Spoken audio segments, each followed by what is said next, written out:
আসসালামু আলাইকুম বন্ধুরা, আশা করি সবাই আল্লাহর রহমতে ভালো আছেন। তো আরটি নতুন ব্লকে আপনাদের স্বাগতম জানাচ্ছি। তো আমি এখন আছি আমাদের ক্যাম্পের যে ওয়াটার প্ল্যান্ট আছে এটার পাশে।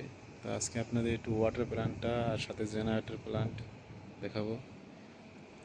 ভিডিওটি দেখবেন সবাই।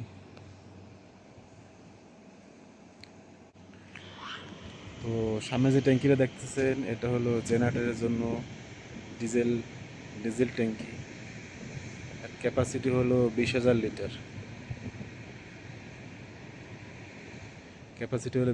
লিটার। আর এই যে পাইপটা দেখতেছেন এটা গেছে জেনারেটরে। দুইটা জেনারেটর আছে। জেনারেটর সবসময় চালু দেওয়া হয় না, এটা হলো স্ট্যান্ড বাই রাখা হয়। কারেন্টে যদি কোনো প্রবলেম হয় তার জন্য জেনারেটর।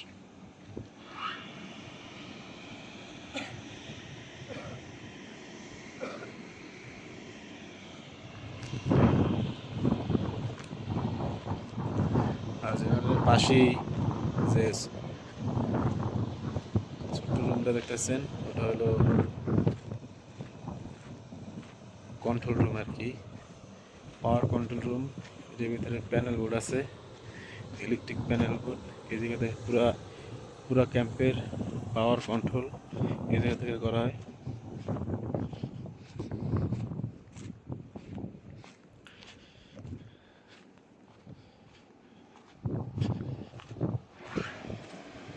তো কে কোথা থেকে ভিডিওটি দেখছেন কমেন্টের মাধ্যমে জানাবেন। ভিডিওটি ভালো লাগলে একটা লাইক করবেন, আর চ্যানেলটি অবশ্যই সাবস্ক্রাইব করে আমার সাথে থাকবেন।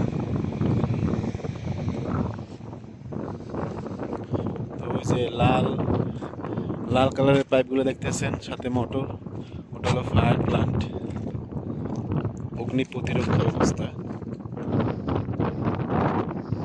দেখেন দুইটা ইলেকট্রিক পাম্প আছে, একটা ডিজেল পাম্প আছে, সাথে দুইটা চকি পাম্প আছে। আর যে ট্যাঙ্কিটা দেখতেছেন 600 লিটারের ট্যাঙ্কি, ডিজেল রাখার জন্য, ডিজেল পাম্পের জন্য। আর পাশে যে ট্যাঙ্কিগুলো আছে সাদা, ওটা হলো fire water tank, capacity 1,00,000 litre. তো চারটা আছে ওই জায়গায়, চারটার জন্য 4,00,000 লিটার পানি রাখার ক্যাপাসিটি ওই জায়গায় আছে।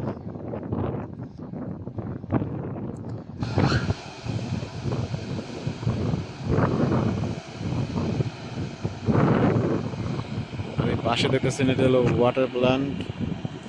ক্যাম্পের ভিতরে যত ওয়াশরুম আছে, বেসিং আছে, সোজা কথা বলতে গেলে আমাদের ব্যবহারের জন্য যে পানিগুলো সব এই জায়গা দিয়ে সাপ্লাই দেওয়া হয়।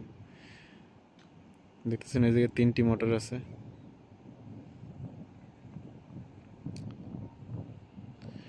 আর এই যে ছোট পাম্পটা দেখতেছেন এটা হলো পানি গাড়ি থেকে আসে, পাম্পের মাধ্যমে এই ট্যাঙ্কির ভিতরে ঢোকানো হয়।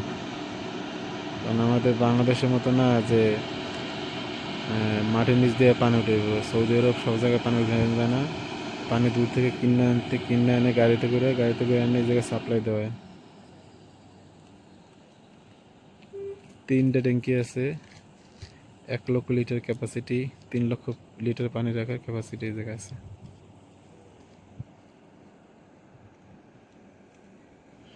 তো হলো এটা হলো আমাদের ক্যাম্পের জন্য।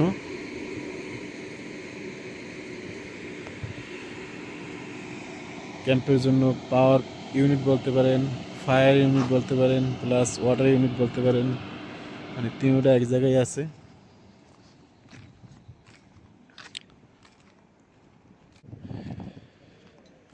আর পিছনে যে দেখতে পাচ্ছেন এটা হলো মাজরা এলাকা। ভিতরে অনেক মাজরা আছে, গাড়ি যাইতেছে, দেখছেন ভিতরে গাড়ি যাইতেছে। মাজরা এলাকা এটা। এই যে এই পাম্পটা থেকে পানি নিয়ে আসা হয় গাড়িতে করে আনে এই পাম্পটা দিয়ে এই ট্যাঙ্কির ভিতরে ঢোকানো হয়। তো ভিডিওটি ভালো লাগলে একটা লাইক করবেন, চ্যানেলটা সাবস্ক্রাইব করে আমাকে সাপোর্ট দেবেন। আপনারা কীরকম ভিডিও দেখতে ভালোবাসেন কমেন্টের মাধ্যমে জানাবেন। আশা করি সবাই ভালো থাকবেন। আল্লাহ হাফেজ।